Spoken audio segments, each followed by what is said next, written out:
All right, guys, chapter 11 of Number the Stars. It's titled, Will We See You Again, Peter? Will we see you again soon, Peter? Anne-Marie blinked. Across the dark room, she saw Ellen, too, peering into the narrow wooden box in surprise. There was no one in the casket at all. Instead, it seemed to be stuffed with folded blankets and articles of clothing. Peter began to lift the things out and distribute them to the silent people in the room. He handed heavy coats to the man and wife, and another to the old man with the beard. It will be very cold, he murmured. Put them on. He found a thick sweater for Mrs. Rosen and a woolen jacket for Ellen's father. After a moment of rummaging through the folded things, he found a smaller winter jacket and handed it to Ellen. Anne-Marie watched as Ellen took the jacket in her arms and looked at it. It was patched and worn. It was true that there had been few new clothes for anyone during this recent years, but still, Ellen's mother had always managed to make clothes for her daughter, often using old things that she was able to take apart and refashion in a way that made them seem brand new. Never had Ellen worn anything so shabby and old, but she put it on, pulled it around her, and buttoned the mismatched buttons. Peter, his arms full of the odd pieces of clothing, looked toward the silent people with the infant. I'm sorry, he said to them. There is nothing for a baby. I'll find something, Mama said quickly. The baby must be warm. She left the room and was back in a minute with Kirsty's thick red sweater. Here, she said softly to the mother. It will be much too big, but that will make it even warmer for him. The woman spoke for the first time. Her, she whispered. She's a girl. Her name is Rachel. Mama smiled and helped her direct the sleeping baby's arms into the sleeves of the sweater. Together they buttoned the heart-shaped buttons. How Kirsty loved that sweater with its heart buttons, until the tiny child was completely encased in the warm red wool. Her eyelids fluttered, but she didn't wake. Peter reached into the pocket and took something out. He went to the parents and leaned down toward the baby. He opened the lid of the small bottle in his hand. How much does she weigh? Peter asked. She weighs 7 pounds when she was born, the young woman replied. She's gained a little, but not very much. Maybe she weighs 8 pounds now, no more. A few drops will be enough then. It has no taste. She won't even notice. The mother tightened her arms around the baby and looked up at Peter, pleading. Please, no, she said. She always sleeps all night. Please, she doesn't need it, I promise. She won't cry. Peter's voice was firm. We can't take a chance, he said. He inserted the dropper of the bottle into the baby's tiny mouth and squeezed a few drops of liquid into her tongue. The baby yawned and swallowed. The mother closed her eyes. Her husband gripped her shoulder. Next, Peter removed the folded blankets from the coffin one by one and handed them around. Carry these with you, he said. You will need them later for warmth.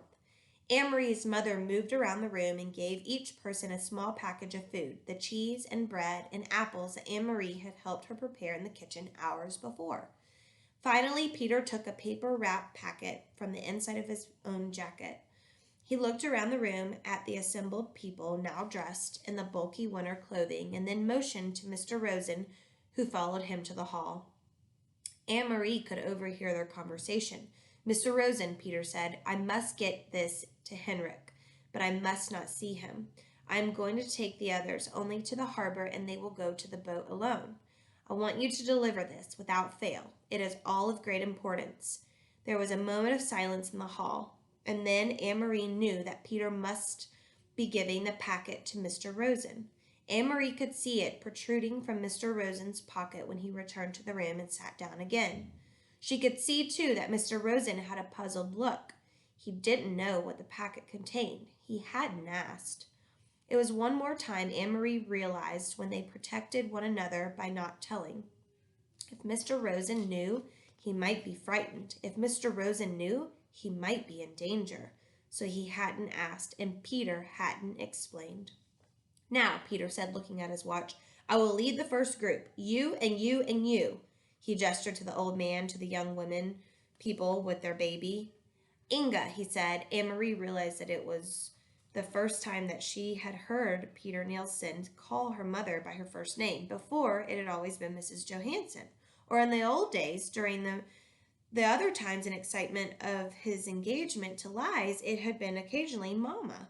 Now it was Inga. It was as if he had moved beyond his own youth and had taken his place in the world of adults. Her mother nodded and waited for his instructions. You wait 20 minutes and then bring the Rosens. Don't come sooner. You must be separate on the path so there is less chance of being seen. Mrs. Johansson nodded again. Come directly back to the house after you have seen the Rosens safely to Henrik. Stay in the shadows and on the back path. You know that, of course. By the time you get to the Rosens to the boat, Peter went on, I will be gone. As soon as I deliver my group, I must move on. There is other work to be done tonight. He turned to Anne-Marie. So I will say goodbye to you now. Anne-Marie went to him and gave him a hug. But will we see you again soon? She asked. I hope so, Peter said. Very soon. Don't grow much more, or you will be taller than I am, little long legs. Anne-Marie smiled, but Peter's comment was no longer the light-hearted fun of the past. It was only a brief grasp at something that had gone. Peter kissed Mama wordlessly. Then he wished the Rosens Godspeed, and he led the others through the door. Mama, Anne-Marie, and the Rosens sat in silence. There was a slight commotion outside the door, and Mama went quickly to look out. In a moment, she was back. It's all right, she said in response to their looks. The old man stumbled, but Peter helped him. He didn't seem to be hurt. Maybe just his pride, she added, smiling a bit. It was an odd word, pride. Anne-Marie looked at the Rosens, sitting there, wearing the misshapen, ill-fitting clothing, holding ragged blankets folded in their arms, their faces drawn and tired. She remembered the earlier, happier times. Mrs. Rosen, her hair neatly combed and covered, lighting the Sabbath candles, saying the ancient prayer, and Mr. Rosen, sitting in the big chair in their living room, studying his thick books, correcting papers, adjusting his glasses, looking up, and now and then to complain good-naturedly about the lack of decent light. She remembered Ellen in the school play, moving confidently across the stage, her gestures sure, her voice clear. All of those things, those sources of pride. The long candlesticks, the books, the daydreams of theater had been left behind in Copenhagen. They had nothing with them now. There was only the clothing of unknown people for warmth, the food from Hendrik's farm for survival, and the dark path ahead through the woods to freedom. Anne-Marie realized, though she had not really been told, that Uncle Henrik was going to take them in his boat across the sea to Sweden. She knew how frightened Mrs. Rosen was of the sea, its width, its depth, its cold. She knew how frightened Ellen was of the soldiers with their guns and boots, who were certainly looking for them. And she knew how frightened they must all be of their future. But their shoulders were as straight as they had been in the past, in the classroom, on the stage, at the Sabbath table. So there were other sources, too, of pride, and they had not left everything behind.